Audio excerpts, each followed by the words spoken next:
ஆயுத காமராஜர் இருந்தார், கக்கன் இருந்தாங்க, ஜீவான் இருந்தாங்க, எனக்கு தெரியாது, எம்ஜிஆர் இருந்தார். அவர் தன்னல் கிழமை சொத்து சாக்கல. சரிங்களா? இவங்கெல்லாம் தமிழ் மக்களுக்காக பாடுபட்டாங்க, தமிழ் நாட்டிற்காக பாடுபட்டாங்க.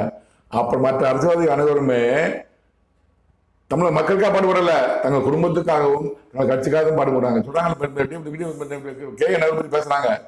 கட்சி நீதி ஒரு கான்ட்ராக்ட் வாங்குவாங்களா, கான்ட்ராக்ட் வாங்கி எனக்கு கொடுத்துட்டு துபாய் போயிருமா, 10 ரூபா துபாய் பணம் போயிருமா, 100 கோடி போயிருமா, மிச்சம் ஒரு 300 கோடி கட்சி நிதிக்கு அங்க கொடுத்துருங்க, தலைமையில் கொடுத்துருன்னு சொல்லுவாங்களாம்.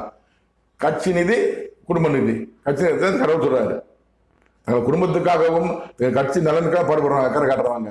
தமிழக மக்கள் அக்கறை இல்லை. கடவுள் சொன்ன வார்த்தை நான் சொல்றேன். தயவு கோச்சிக்காதீங்க. அரசியல்வாதி தமிழ்நாட்டு அரசு யாரும் கோச்சிக்காதீங்க.